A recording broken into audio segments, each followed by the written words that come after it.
Spring 1945. Somewhere in Western Europe, the war has already ended. Behind a line of freshly erected barbed wire, German women stand in silence. They are not soldiers in uniform. Some wear nurse coats, some civilian dresses, some only armbands hastily removed.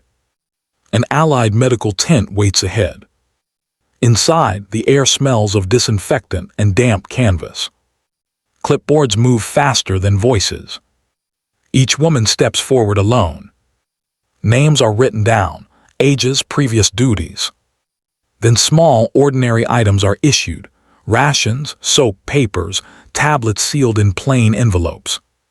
Nothing dramatic, nothing explained. Guards watch, not with anger but with routine. Doctors observe, not with cruelty but with distance. Every substance given is recorded, every reaction noted.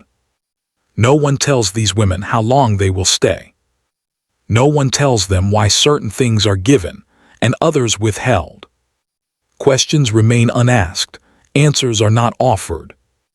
Later, many of these women will remember the hunger. Some will remember the cold, but most will remember the strange precision of captivity, and the unsettling feeling that even care could also be a form of control. What they were given behind barbed wire was never accidental. And to understand why, we must first understand how they ended up there. By the spring of 1945, the German state was collapsing faster than its armies. Cities lay open, rail lines were broken, command structures no longer held. But the war machine that had mobilized an entire society did not simply disappear. For more than 5 years, German women had been drawn steadily into the war effort. Not only as factory workers, but as clerks, nurses, radio operators, typists, drivers, and auxiliaries attached to the Wehrmacht, Luftwaffe, and SS. They were known collectively by many names: Helferinnen, Red Cross nurses, administrative staff, civil defense workers. Most carried no weapons, but all operated within a system now judged criminal by the victors. As Allied forces advanced into Germany and occupied territories, they encountered something they had not planned for in large numbers. Tens of thousands of German women moving with retreating units, sheltering near command posts, or remaining inside installations suddenly overrun. Some were captured during the final battles in the West, Normandy's aftermath, the Ruhr Pocket, crossings of the Rhine. Others surrendered with hospitals, airfields, communication centers, and supply depots. Many did not even realize they were prisoners until they were told to stay where they were. International law offered little clarity. The Geneva Convention of 1929 focused almost entirely on male combatants. Women were rarely addressed directly, especially women who were neither civilians nor soldiers in the traditional sense. This ambiguity shaped everything that followed. Allied commanders had to decide quickly: who was a prisoner of war? Who was an internee? Who could be released and who could not? Until those decisions were made, holding camps expanded rapidly. Barbed wire went up around airstrips, farms, schools, and open fields. And within them, German women waited, classified, unclassified, and often misunderstood. Their experience of captivity would be shaped not by ideology, but by bureaucracy. And that bureaucracy was already moving. The next step was to impose order on chaos, through rules, categories, and control. Order was imposed first through paperwork. Across Allied occupation zones, temporary directives became standing policy. Women captured with German forces were no longer treated as anomalies. They were processed, categorized, and absorbed into an expanding system of control. In the American and British zones, most German women were classified not as combat POWs, but as disarmed enemy personnel or civilian internees. This distinction mattered. It determined where they would be held, what protections applied, and, most quietly, what could be issued to them without explanation. Camps were reorganized accordingly. Former transit enclosures became long-term holding sites. Medical officers were assigned permanent rosters. Ration scales were recalculated for women, often lower than those for male prisoners, but adjusted for health concerns the Allies were determined to avoid. Disease was the first fear. Typhus, tuberculosis, lice-borne infections. These had followed armies across Europe for years. Women arriving from hospitals, field stations, and bombed cities were screened immediately. Clothing was removed and disinfected. Hair was inspected. Bodies were examined not for punishment, but for containment. Chemicals were introduced early. Delousing powders, DDT sprays, newly embraced by Allied medical doctrine. They were applied liberally, often without explanation, as a preventative measure. The process was efficient, impersonal, and deeply unsettling to those who experienced it. Medical substances followed. Vitamins to counter malnutrition. Sedatives for shock and exhaustion. Painkillers for untreated injuries, sustained during retreats and air raids. Every tablet was logged. Every dose approved. This was not cruelty. But it was not comfort either. Alongside medical control came psychological scrutiny. Interrogation units were briefed to observe attitudes rather than extract secrets. Political questionnaires replaced battlefield questioning. Denazification, still in its early experimental phase, began quietly inside the wire. For many women, captivity no longer felt temporary.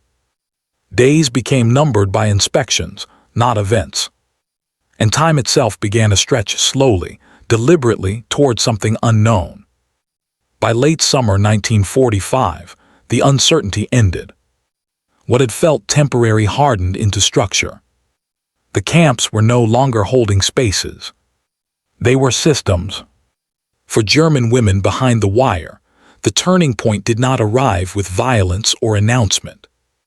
It arrived through repetition. Medical inspections became routine. Not emergency checks, but scheduled evaluations. Weights were recorded monthly. Menstrual cycles were noted clinically. Fatigue, anxiety, and insomnia were classified, not discussed. Substances continued to be issued, quietly and consistently. Vitamin supplements to counter years of deprivation. Mild sedatives to manage shock, restlessness, and breakdowns that had no visible wounds. Analgesics for chronic pain carried from bomb shelters and forced marches. Nothing experimental. Nothing undocumented. But everything controlled. For the women receiving them, the effect was disorienting. Care arrived without consent. Relief came without explanation. The line between medical necessity and administrative convenience blurred. Outside the camps, Allied policy was shifting. The war was over, but its consequences were just beginning. Occupation authorities now faced a larger question.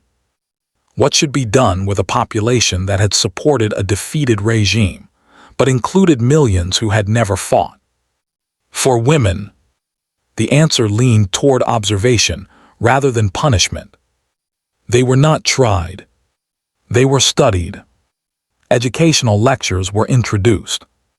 Films documenting liberated camps were shown. Political instruction followed medical routines, creating a rhythm where the body was stabilized while the mind was reshaped. Some women resisted quietly. Others complied out of exhaustion. Most simply waited. By the time many realized they were not being prepared for release, but for reassignment, the moment had already passed. And the true weight of captivity finally settled in. The realization came slowly, then all at once. By early 1946, the camps had developed their own internal calendars. Release lists appeared, then vanished. Transfers were announced without dates. Rumors replaced information. For German women, the decisive change was not a single order, but a shift in purpose. They were no longer being held to determine guilt. They were being held to manage outcome. Medical routines tightened. Prescriptions were standardized. Sedatives were reduced, not out of concern, but because long-term dependence was now documented and discouraged. Vitamin doses continued. Nutritional plans were adjusted to maintain basic functionality rather than recovery. The message was subtle but clear: survival was enough. Labor assignments followed. Women judged physically stable were assigned to kitchen work, laundry units, clerical duties, or camp maintenance. Others were transferred to civilian labor detachments under Allied supervision, clearing rubble, assisting in hospitals, supporting displaced persons camps. These assignments were framed as rehabilitation. In practice, they extended captivity without bars. The psychological toll became visible in quieter ways. Sleep disorders increased as sedatives were withdrawn. Anxiety returned without medical language to contain it. Some women stopped requesting care altogether. Interrogation ceased, but observation intensified. Reports now focused on behavior, compliance, adaptability, emotional stability. Those labeled uncooperative were not punished, but delayed. News from home was scarce. Letters were censored or halted entirely during camp reorganizations. For women who had lost families, cities, and futures, captivity became the only structure left. By the time releases finally began in larger numbers, the women stepping out of the camps were no longer the same ones who had entered months earlier. They had been fed. They had been treated. They had been managed. And what remained was not anger, but silence. That silence would follow them long after the wire came down. When the barbed wire finally fell away, the landscape beyond the camps was unrecognizable. Cities lay in ruins. Streets were clogged with displaced people. Factories were shattered. For German women, returning home did not mean freedom. It meant facing a society that had changed as drastically as the land itself. Official records note that tens of thousands of women passed through Allied camps between 1945 and 1948. Many had spent months, some years, in controlled environments where every meal, every tablet, every medical check was logged. Their bodies had been cared for, but also cataloged. The smallest signs of illness, fatigue, or nervous tension were recorded for future analysis, leaving an indelible mark on their sense of autonomy. Health outcomes varied.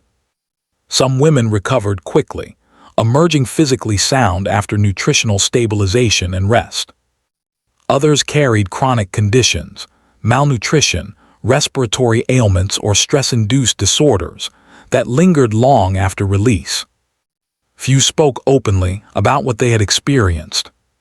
The strict routines, the quiet administration of substances, the enforced waiting, all of it left memories that were difficult to translate into words. Labor assignments continued even after the war ended. Women worked in hospitals, cleared rubble, assisted displaced persons, or served in clerical roles within occupation structures. Though framed as rehabilitation, these duties often delayed full reintegration into family and community life. Some returned to relatives only to find homes destroyed, communities scattered, and family members lost. For many, captivity had been a liminal state, neither fully prisoner nor fully civilian. The records preserved by Allied authorities offer insight, but only in fragments. Photographs, medical logs, ration sheets, and camp reports reveal the material realities, what was given, measured, and monitored, but they rarely capture the inner experience of the women themselves. Historians rely on these documents, piecing together the contours of a silent suffering carefully controlled, yet undeniably real. By the time most women returned to German towns or villages, they carried the quiet imprint of captivity. It was not a story of violence, nor of heroic escape. It was a story of control, of survival, of bodies and minds managed with precision. And it is a story that history remembers in the details of what they were given, behind barbed wire, under watchful eyes, in a world that had already ended. Even decades later, the record raises the same questions that hung in the camps. How much care can also be control? And what is the cost of surviving a war that has already taken everything else? The story of German women behind barbed wire is not one of explosions or battlefield heroics. It is quieter. It unfolds in the measured issuance of rations, the clinical recording of health, the controlled distribution of medicines and vitamins. It is a story of structure imposed on chaos, of survival managed by others, and of autonomy deferred for months or years. In many ways, the camps reflect a broader truth about modern war. Victory is not measured only on the battlefield, but in the ways populations are controlled, monitored, and re-educated after defeat. The women who endured these conditions were not combatants, yet they experienced a kind of captivity as total as any soldier might face. Their routines, bodies, and even minds carefully observed and catalogued. The line between care and control was fine, yet deliberate. What they were given, meals, medicine, labor, instruction, shaped them as decisively as any weapon. And yet, much of it remained silent, invisible to the world outside the wire. For decades, many would not speak of it, not because they feared punishment, but because the experience itself defied narrative. It was a captivity defined by precision rather than violence, by observation rather than interrogation, by survival rather than conquest. History remembers the great battles and the leaders who commanded them. But there is another history, the quiet, ordered, meticulous world of those who survived behind barbed wire. It is a reminder that war's reach extends beyond guns and bombs. It touches every life in ways that are measured, recorded, and sometimes left unspoken. And in the stillness of those moments, in the silent administration of care, we are reminded that even in victory, humanity is tested, not only in what it destroys, but in what it seeks to preserve.